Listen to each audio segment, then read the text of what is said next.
Good morning, students. Today we will start P block elements, that is from section C in organic chemistry. अब P block elements में हमारे कौन कौन से group आते हैं बेटा? इधर देखो, group 13, 14, 15, 16, 17, boron family, carbon family, nitrogen family, oxygen family and fluorine family. The elements belonging to group 13 to 18 constitute P block elements. These involves the addition of 1 NS2 NP1, 2 NS2 NP2, NS2 NP3 and NS2 NP4, NS2 NP5 and 6 NS2 NP6 electron respectively in P orbitals, and S orbitals are already filled. तो यहाँ से तो clear हो गया कि तो जो हमारा लास्ट इलेक्ट्रॉन है वो किस में जा रहा है? P ऑर्बिटल में. जो इनकी जनरल इलेक्ट्रॉनिक कॉन्फ़िगरेशन होती है इन एटम की, वो कैसी होती है? NS2 NP1 - 6 together with the S block elements this constitute the representative elements. ये कौन से एलिमेंट्स शो करते हैं? Representative elements. ये एलिमेंट्स जो होते हैं बेटा बहुत ही ज़्यादा इंपॉर्टेंट कंपाउंड्स बनाते हैं. In the present unit we will have comparative study of elements of group 13 to 17 and their important compounds. इसमें हम 13 to 17 ग्रुप पढ़ेंगे और उनके इंपॉर्टेंट कंपाउंड्स के, उनमें कौन कौन से इंपॉर्टेंट कंपाउंड्स होते हैं. अब देखो, first the element of group 13. अब ग्रुप 13 के एलिमेंट्स की कैसे प्रॉपर्टीज़ होती हैं, कैसे एटॉमिक रेडियाई होती है, कैसे उनका साइज़ होता है, न्यूक्लियर चार्ज, आयनाइजेशन एनर्जी, तो ये सब पढ़ेंगे. तो फर्स्ट हम कौन सा पढ़ेंगे? ग्रुप 13. अब देखो, The group 13 of the periodic table consists of element boron, aluminium, gallium, indium, thallium. ये हमारे कौन से में आते हैं एलिमेंट्स? ग्रुप 13 में. बोरोन के अलावा which is classified as a non metal, जो बोरोन है बेटा वो हमारा नॉन मेटल है. बोरोन को छोड़ के जितने भी एलिमेंट्स हैं वो हमारे क्या है? मेटल. इसमें से बहुत सारे क्वेश्चंस बनते हैं, तो साथ साथ पढ़ते हुए जाना ध्यान से बेटा. जो एल्यूमिनियम है वो हमारा क्या है? मोस्ट अबंडेंट है इन सभी एलिमेंट्स में से. ठीक है. जो थर्ड मोस्ट अबंडेंट एलिमेंट है after oxygen and silicon by weight in the earth crust. Boron occurs rather sparsely. Gallium is twice as abundant as boron, but indium and thallium are much less common. Clear. फिर आती है इनकी electronic configuration. The elements of group 13 have general electronic configuration NS2 NP1. ठीक है. General electronic configuration atoms की इस block के लिए, पी ब्लॉक के लिए क्या थी? NS2 NP1 - 6. बस ग्रुप 13 के लिए क्या होगी? NS2 NP1. जो क्या है, जो हमारा एक इलेक्ट्रॉन है वो किस में होगा? आउटर मोस्ट पी ऑर्बिटल में. ठीक है. जैसे कि हम बोरोन ले लें, बोरोन का एटॉमिक नंबर क्या होता है? 5. उसकी कॉन्फ़िगरेशन क्या हो जाएगी? नोबल गैस के अकॉर्डिंग हीलियम और 2s2 2p1. ठीक है. Their electronic configuration are given in the table. देखो ये दी हुई है, boron, aluminium, gallium, indium, thallium. Boron की कितनी? 5 एटॉमिक नंबर, हीलियम 2s2 और 2p1. तो लास्ट में कितने होंगे? देखो 2p1, 3p1, 4p1, 5p1, 6p. जो लास्ट हमारा जो इलेक्ट्रॉन है सभी पी ऑर्बिटल में कितने हैं? 1 इलेक्ट्रॉन है. इसीलिए बोला गया है NS2 NP1. किसके लिए? ग्रुप 13 के लिए. ठीक है. नेक्स्ट आता है इसमें general characteristic of group 13 elements. अब ये तो कॉन्फ़िगरेशन थी, अब हम कुछ जनरल कैरेक्टरिस्टिक पढ़ेंगे बेटा. ये देखो इधर एटॉमिक नंबर दिए हुए हैं, ये टेबल है पूरी. Atomic radius, ionic radius, density, electronegativity, oxidation state, melting point, boiling point. ठीक है. अब देखो एटॉमिक और आयनिक रेडियाई पढ़ते हैं. फर्स्ट जो हमारी एटॉमिक और आयनिक रेडियाई होती है ग्रुप 13 एलिमेंट्स की, वो स्मॉलर होती है as compare to element 2 group से. ऐसा क्यों होता है? क्योंकि हमारा जब न्यूक्लियर चार्ज इंक्रीज़ होता है, जब हम कैसे जाते हैं 2 से 13 ग्रुप की तरफ जाएंगे सेम पीरियड में, तो हमारा क्या होगा? न्यूक्लियर चार्ज बढ़ेगा. और अगर हम मूव कर रहे हैं left to right in period में क्या कर रहे हैं? लेफ़्ट टू राइट मूव कर रहे हैं, तो जो मैग्नीट्यूड होता है बेटा न्यूक्लियर चार्ज का वो हमारा बढ़ता चला जाता है, जिसकी वजह से जो इलेक्ट्रॉन्स होते हैं हमारे सेम शेल में क्या होते हैं? ऐड होते हैं. ठीक है. अगर जो इलेक्ट्रॉन्स हैं अगर वो सेम शेल में क्या हो रहे हैं? ऐड हो रहे हैं, तो वो स्क्रीन एक दूसरे को स्क्रीन नहीं करेंगे, जिसकी वजह से वो क्या करेंगे? ग्रेटर न्यूक्लियर चार्ज शो करेंगे. ठीक है. या फिर हम बोल सकते हैं कि जो हमारा न्यूक्लियर चार्ज है वो बढ़ जाएगा और साइज हमारा डिक्रीज़ हो जाएगा. ठीक है. इसीलिए जो एलिमेंट्स होते हैं इस ग्रुप के उनका स्मॉलर साइज होता है as compare two elements of second group. Clear. अब देखो on moving down the group, जब हम डाउन द ग्रुप जाते हैं तो जो हमारा एटॉमिक और आयनिक रेडियाई होती है वो क्या होती है? इंक्रीज़ होते हैं due to the addition of new shell. Observe atomic radii of aluminium 143 picometer is slightly more than that of gallium. तो अगर क्वेश्चन पेपर में आ जाए कि एल्यूमिनियम की एटॉमिक रेडियाई ज़्यादा क्यों होती है गैलियम से, तो ये लिख दोगे as we moving down the group atomic and ionic radii are increase due to the addition of new shell. ठीक है, अब देखो हम एल्यूमिनियम से जब गैलियम की तरफ जाते हैं एटॉमिक नंबर 13 टू 31, तो हमारे 10 एलिमेंट्स होते हैं first transition series of D block के, which have electrons in the inner D orbital. D orbital do not screen the effective nuclear charge, do not screen the nucleus effectively because of their shape and poor penetration power। जो हमारे D orbitals होते हैं वो हमारा nucleus को screen नहीं करते। क्यों? क्योंकि उनकी पुअर पेनिट्रेशन पावर होती है, जिसकी वजह से न्यूक्लियर चार्ज जो है गैलियम के अंदर वो ज़्यादा हो जाता है एज़ कम्पेयर टू एल्यूमिनियम। ठीक है, and its atomic radii therefore decrease slightly. Next आता है मेल्टिंग एंड बॉइलिंग पॉइंट। सबसे इजी रहेगा, ऐसे ही हम अलग अलग पढ़ेंगे ग्रुप 13 के एटॉमिक रेडियाइज, फिर 14 15, तो आप लोग ये सारा पढ़ने के बाद फ्लो डायग्राम बना लेना बेटा। मेल्टिंग एंड बॉइलिंग पॉइंट, अब मेल्टिंग और बॉइलिंग पॉइंट डिक्रीज होता है on moving down the group. जब हम डाउन द ग्रुप जाते हैं तो हमारा मेल्टिंग और बॉइलिंग पॉइंट डिक्रीज होगा। अगर मेल्टिंग पॉइंट डिक्रीज होगा तो is not regular as in boiling point में भी कोई भी चेंज नहीं। आयनाइजेशन एनर्जी, जो फर्स्ट आयनाइजेशन एनर्जी होती है ग्रुप 13 एलिमेंट्स की, वो कम होती है as compare to alkaline earth metals. ठीक है, ऐसा क्यों? क्योंकि जो फर्स्ट इलेक्ट्रॉन होता है बेटा ग्रुप 13 एलिमेंट्स में, देखो NS2 NP1 is to be remove from p orbital, while in the case of elements of group 2 the electron has to be remove from s orbital. इसमें p ऑर्बिटल में से जाएगा, और अगर सेकेंड आयनाइजेशन एनर्जी या उसमें से निकालेंगे तो हमारा s ऑर्बिटल में से जाएगा। p ऑर्बिटल हमारे स्लाइटली हाइयर एनर्जी होते हैं देन द s ऑर्बिटल।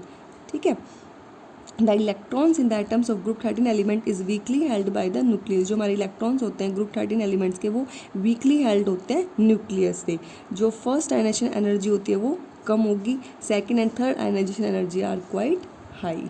ठीक है, क्योंकि एक इलेक्ट्रॉन p सब शेल में से जब निकालते हैं हम, तो रिजल्टिंग जो आयन है वो कम्प्लीटली फिल्ड s ऑर्बिटल।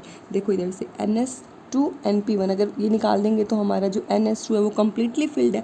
अब देखो मान लो, देखो इधर NS2 और NP1 है। ठीक है, हाफ फिल्ड, ना तो ये हाफ फिल्ड है ना ये फुली फिल्ड है। फुली फिल्ड कब होता है? जब NP6 होता। हाफ फिल्ड कब होता है? जब ये NP3 होता।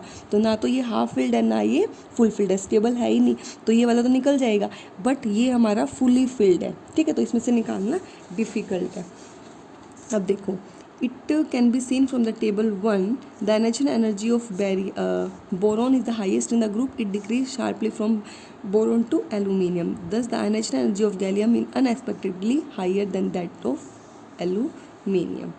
ठीक है, अब आयनाइजेशन एनर्जी का डिक्रीज़ होता है जब हम ग्रुप में जाते हैं, डाउन टू ग्रुप। क्यों? क्योंकि हमारा जो एटॉमिक साइज़ है वो बढ़ता चला जाता है, और जो स्क्रीनिंग इफ़ेक्ट है जो हमारा ज़्यादा है।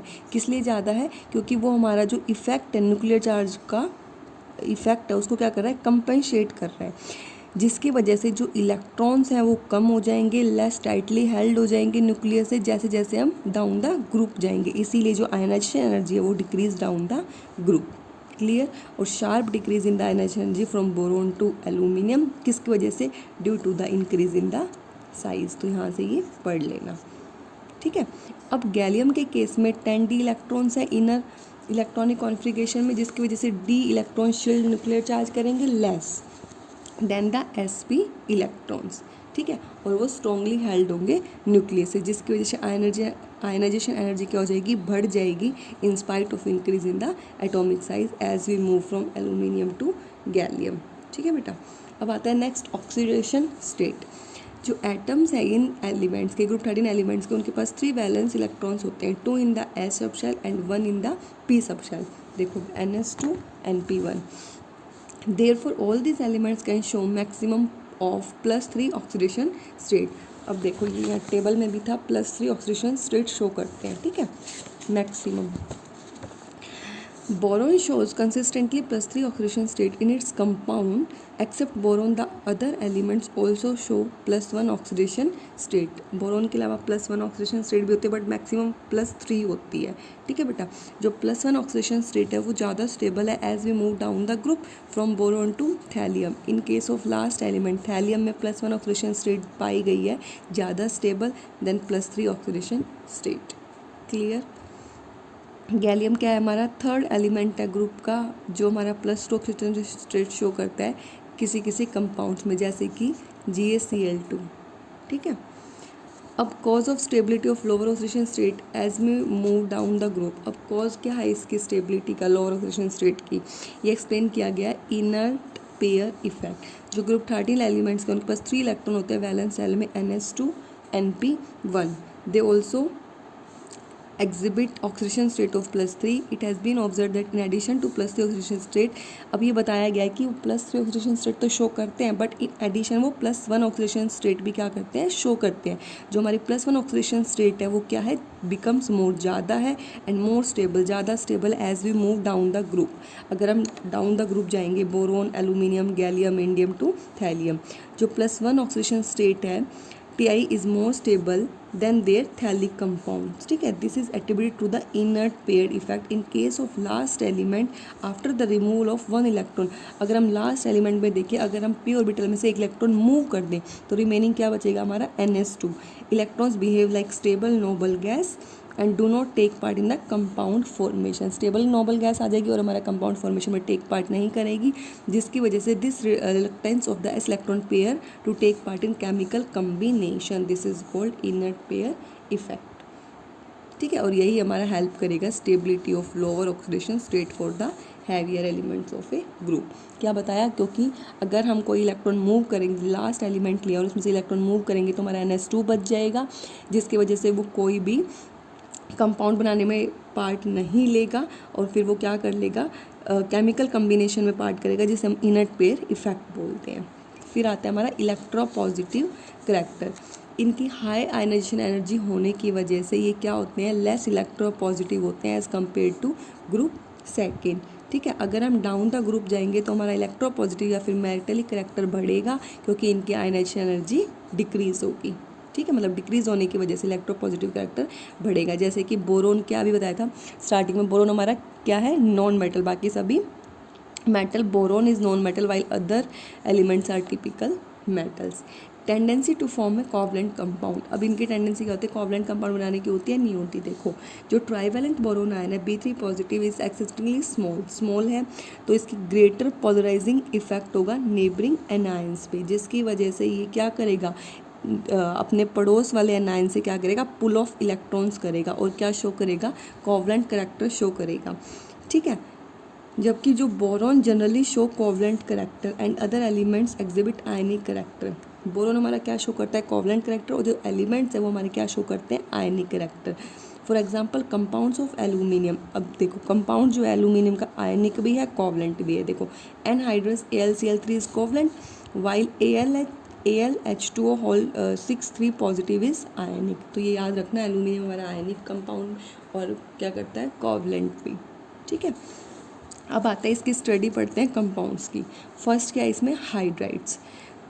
अभी तक हमने क्या पढ़ा, atomic, radii, melting point, electropositive character, tendency to form covalent compounds, oxidation state. ये ऑक्सीडेशन स्टेट कैसे शो करते हैं, +3 मैक्सिमम होती है और +1 भी शो करते हैं.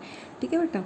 इलेक्ट्रोपॉजिटिव करैक्टर क्या है, आयनाइजेशन एनर्जी ज़्यादा होने की वजह से ये लेस इलेक्ट्रोपॉजिटिव होते हैं. ठीक है. अगर हम डाउन द ग्रुप जाएंगे तो इलेक्ट्रोपॉजिटिव करैक्टर बढ़ेगा, क्यों, क्योंकि आयनाइजेशन एनर्जी डिक्रीज होगी.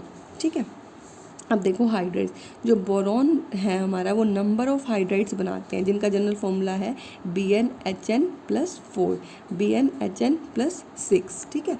जो बोरॉन और हाइड्रोजन है, कंपाउंड्स है बोरॉन और हाइड्रोजन के, उन्हें हम क्या बोलेंगे, बोरेन्स. किसके, बोरोन प्लस हाइड्रोजन, बोरेन्स. ठीक है. जैसे कि इसमें पढ़ेंगे हम डाइबोरेन, टेट्राबोरेन और पेंटाबोरेन, हेक्साबोरेन, पेंटाबोरेन 11.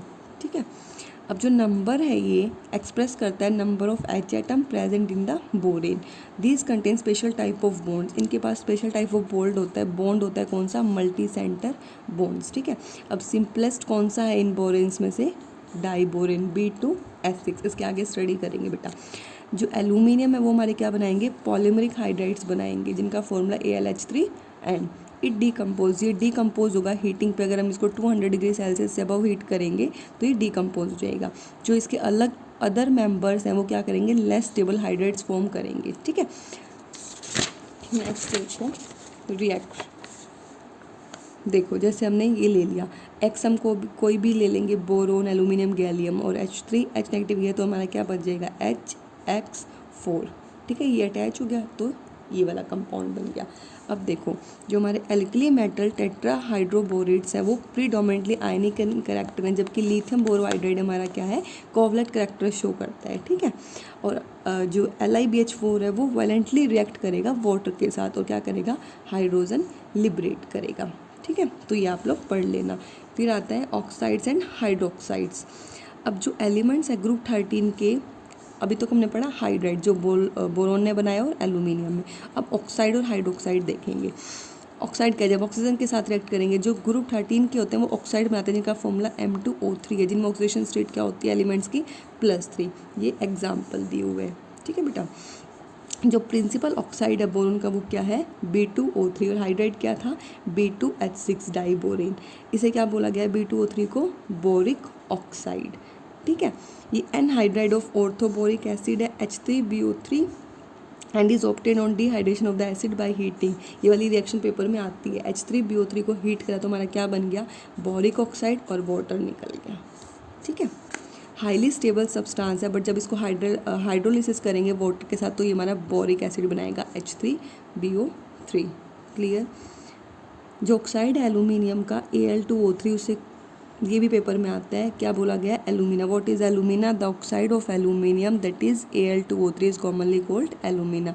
और ये ऑब्टेन्ड कैसे होता है, जब हम एल्यूमिनियम को हीट कराते हैं ऑक्सीजन के साथ तो हमारा क्या बनाता है, एल्यूमिनियम। देखो Al और O2, Al2O3, ठीक है। ये नेचर में अलग अलग फॉर्म में पाया जाता है बेटा। और जो हमारा गैलियम ऑक्साइड है वो हमारा डायरेक्ट कम्बिनेशन लेते हैं गैलियम की और ऑक्सीजन की मॉडरेट हीट पे। थैलियम हमारे 2 ऑक्साइड बनाते हैं Ti2O, Ti2O3, जिसमें ऑक्सीडेशन स्टेट जो है इसकी +1 और +3 होती है, इसमें +1 और इसमें +3, ठीक है। और ये जो हमारे हाइड्रोक्साइड है वो कैसे ऑब्टेन किए गए हैं, dissolving the oxides of element in water. अब एक बात याद रखना, जो बोरोन ऑक्साइड है वो हमारे वाटर के साथ रिएक्ट नहीं करता, even in the form of steam. Next आता है इसमें जो ऑक्साइड और हाइड्रोक्साइड्स हैं हमारे बोरोन के, वो वीकली एसिडिक हैं and therefore react with the alkalies. जो एल्यूमिनियम ऑक्साइड और हाइड्रोक्साइड है वो एम्फोटेरिक इन नेचर, एम्फोटेरिक बताया था, that dissolve in acid as well is base, ठीक है। अब आता है हमारा ये देखो B2O3 acidic, Al gallium amphoteric और इंडियम और थैलियम बेसिक, ठीक है, ये याद रखना। अब आता है बेसिक, ये तो बेसिक कैरेक्टर बताया। ऑक्सो एसिड, अभी तक पढ़ा हमने ऑक्साइड, हाइड्रोक्साइड और हाइड्राइड। थर्ड है ऑक्सो एसिड्स।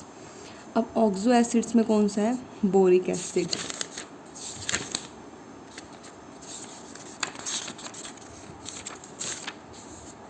अब देखो बेटा बोरिक एसिड, जो हमारे ऑक्सो एसिड्स में से ग्रुप 13 एलिमेंट में जो ऑर्थोबोरिक एसिड है H3BO3 वो मोस्ट इंपॉर्टेंट है। ये नॉर्मल एंड प्रोडक्ट होता है हाइड्रोलिसिस ऑफ बोरोन कंपाउंड का। जब हम बोरोन कंपाउंड का हाइड्रोलिसिस करते हैं तो ये एंड प्रोडक्ट होता है, ठीक है। जैसे कि orthoboric acid, metaboric acid, pyroboric acid, tetraboric acid. अब बोरिक एसिड का स्ट्रक्चर कैसा है, देखो जो बोरिक एसिड है उसके पास क्या यूनिट है, BO3 3 negative ions. BO3 3 negative ions में जो बोरोन एटम है उसकी क्या हाइब्रिडेशन होती है, sp2, ठीक है। अब पहले हम बोरोन के बारे में पढ़ेंगे। जो बोरोन एटम है ग्राउंड स्टेट में उसके पास आउटर इलेक्ट्रॉनिक कॉन्फ़िगरेशन क्या है, 2s2 2p2।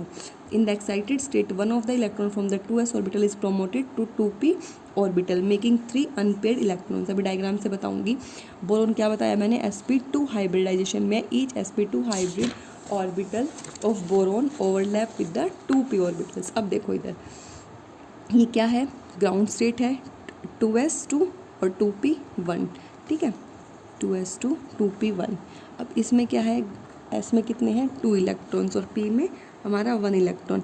अब एक इलेक्ट्रॉन क्या होगा, रिमूव होगा, एक्साइटेड होगा, तो ये वाला इलेक्ट्रॉन किस में चला जाएगा, p में चला जाएगा, ठीक है। देखो इधर s ऑर्बिटल में कितने इलेक्ट्रॉन्स थे, 2 थे ना, तो यहाँ से p में तो है ही ऑलरेडी एक, तो p का तो जाएगा नहीं, किसका जाएगा, रिमूव s का, तो ये p में आ गया। तो अब ये किस में, कौन सी बोरोन की हाइब्रिडेशन क्या थी, sp2। कैसे आई sp2, देखो इधर s में अब एक्साइट हो गया ना, s से किस में चला गया 1 में, तो s में कितना हो गया 1 और p में कितने हो गए 2, तो हाइब्रिडेशन क्या हो गई sp2। और ये O3 इसके साथ पेयर अप कर लेंगे, O negative O negative O negative, तो sp2 हाइब्रिडेशन हो गई। अभी बताया ना कि बोरोन के जो ओवरलैप थे 2p orbital of O negative ion के साथ क्या बनाया, 3 बोरोन ऑक्सीजन बॉन्ड बना लिए, जिसकी वजह से जो हमारा BO3 3 नेगेटिव का क्या आ जाएगा, ट्राइगोनल प्लेनर स्ट्रक्चर, ठीक है, क्लियर। अब आता है फिर हैलाइड्स। हैलाइड्स में क्या पढ़ेंगे, ट्राई हैलाइड्स, जो हमारे ये एलिमेंट्स हमारे क्या फॉर्म करते हैं, ट्राई हैलाइड्स फॉर्म करते हैं, जिनका फॉर्मूला होता है MX3 bye pairing 3 electrons. Pair कर ले, जो सेंट्रल मेटल एटम होता है उसके 3 इलेक्ट्रॉन्स पेयर कर लेते हैं, किसके साथ, जो 3 एटम्स है हेलोजन के साथ, ठीक है। जैसे कि ट्राई हैलाइड देखो, boron forms covalent try halide BF3 BCl3 BBr3 Bi3, ठीक है। एल्यूमिनियम हमारा इसमें से क्या करता है, try halide with all 4 halogen, जो एल्यूमिनियम हमारा 4 हैलोजन के साथ AlF3 LCl3 LBr3 and Li3। इनमें से जो AlF3 है वो आयनिक है, जबकि जो रिमेनिंग हैलाइड्स हैं वो क्या है, कोवलेंट है, ठीक है। ऐसे ही हमारा क्या हो जाएगा, मोनोहैलाइड्स हो जाएंगे बोरोन की। मोनोहैलाइड्स कैसे, जो बोरोन हमारे पॉलीमेरिक मोनोहैलाइड्स बनाते हैं, इसकी B2Cl4 HGD करेंगे तो B4Cl4, ठीक है। जो ये कंपाउंड्स है क्या है, क्रिस्टलाइन सॉलिड्स हैं और क्लोज्ड केज बोरोन एटम क्या करते हैं, शो करते हैं, स्ट्रक्चर ऑफ B4Cl4 जैसे ये दिया हुआ है, ठीक है बेटा। नेक्स्ट आता है इसमें anomalous behaviour of boron and resemblance with silicon. अब एनोमलस बिहेवियर देखेंगे बोरोन का और इसके रिजेम्बलेंस सिलिकॉन के साथ। बोरोन हमारा first member of the group होता है, इसके डिफरेंट कैरेक्टरिस्टिक होते हैं फ्रॉम एल्यूमिनियम से और other member of the family. क्यों, क्योंकि इसका स्मॉल साइज होता है, हाई आयनाइजेशन एनर्जी होती है और एब्सेंस ऑफ d ऑर्बिटल्स होता है, ठीक है। अब एनोमलस बिहेवियर क्या, जो प्रॉपर्टीज़ हैं जो शो कर रही है एनोमलस बिहेवियर बोरोन की in comparison to aluminium. Boron हमारा क्या है, नॉन मेटल है, जबकि हमारा एल्यूमिनियम और other member of the family क्या है, मेटल है। शुरू में बताया था boron except boron all are metals that and boron is non metal. जो बोरोन है वो बैड कंडक्टर ऑफ इलेक्ट्रिसिटी है और एल्यूमिनियम और अदर मेंबर्स क्या होंगे, गुड कंडक्टर्स हो जाएंगे। मेल्टिंग और बॉइलिंग पॉइंट बोरोन का क्या है, हायर, और वो अपोजिट हो जाएगा, ठीक है। Boron exist in 2 allotropic forms, amorphous and crystalline, जबकि अदर मेंबर्स कोई भी एलोट्रोपिक फॉर्म शो नहीं करते। बोरोन क्या शो करता है, कोवलेंट कंपाउंड, जबकि एल्यूमिना कोवलेंट भी और आयनिक कंपाउंड भी शो करता है। जो बोरोन है वो सीरीज ऑफ हाइड्राइड बनाता है, जैसे कि बोरेन बताया था, diborane which are quite stable. और जो हाइड्राइड्स हैं एल्यूमिनियम के वो पॉलीमरिक है और कम लेस स्टेबल है। ऑक्साइड और हाइड्रोक्साइड है बोरोन के, वो एसिडिक हैं, जबकि एल्यूमिना और गैलियम के एम्फोटेरिक हैं, that is dissolve in acid as well as base. जो ट्राई हैलाइड है बोरोन के वो मोनोमर में एग्जिस्ट करते हैं, जबकि एल्यूमिना के डाइमर पे। Boron combined with active metals such as magnesium to form magnesium boride, और जबकि अलग एलिमेंट्स है वो मैग्नीशियम के साथ कंबाइन नहीं करते। बोरोन मैक्सिमम कोवैलेंसी शो करता है फॉर इट्स कंपाउंड, एल्यूमिना और अदर जो फैमिली है वो कोवैलेंसी ऑफ इवन 6, ठीक है। फिर इसके बाद डायगोनल सिमिलरिटीज़ हैं। अभी इनमें सिमिलरिटीज़ क्या होंगी बोरोन और सिलिकॉन में, जो नॉन मेटेलिक कैरेक्टर है दोनों का ही क्या है, नॉन मेटल है और मेल्टिंग पॉइंट ज़्यादा है, हाई आयनाइजेशन एनर्जी है और पुअर कंडक्टर ऑफ इलेक्ट्रिसिटी है। बहुत ही बोरोन भी और सिलिकॉन भी क्या करते हैं, एलोट्रोपी एग्जिबिट करते हैं, एमॉर्फस भी और क्रिस्टलाइन फॉर्म में। दोनों ही hydrides, large number of hydrides बनाते हैं, ठीक है बेटा। नेक्स्ट है हाइड्रोलिसिस ऑफ हैलाइड। जब हम क्लोराइड्स जो होते हैं बोरोन के और सिलिकॉन के वो रेडिली हाइड्रोलाइज हो जाते हैं वाटर के साथ और क्या बनाते हैं, बोरिक एसिड, बोरोन का बोरिक एसिड और सिलिकॉन का सिलिक एसिड, ठीक है। और ये large number of stable oxides भी बनाते हैं, B2O3 और SiO2, ठीक है। ऐसे ही बोरोन और सिलिकॉन दोनों ही क्या है, जो हाइड्रोक्साइड्स हैं दोनों के ही वो क्या है, वीक एसिड्स हैं और ये कोई भी बेसिक कैरेक्टर शो नहीं करते। ठीक है। Both boron and silicon in elemental form are semiconductors, क्या है ये, सेमी कंडक्टर। और ये जो एसिड्स हैं बोरोन के और सिलिकॉन के, वो वॉलेटाइल एस्टर्स बनाते हैं जब इनको हीट किया जाता है कंसनट्रेटेड H2SO4 के साथ। ठीक है। आज थोड़ा लेंथी हो गया बेटा, और ये यहाँ तक आप लोग पढ़ लेना।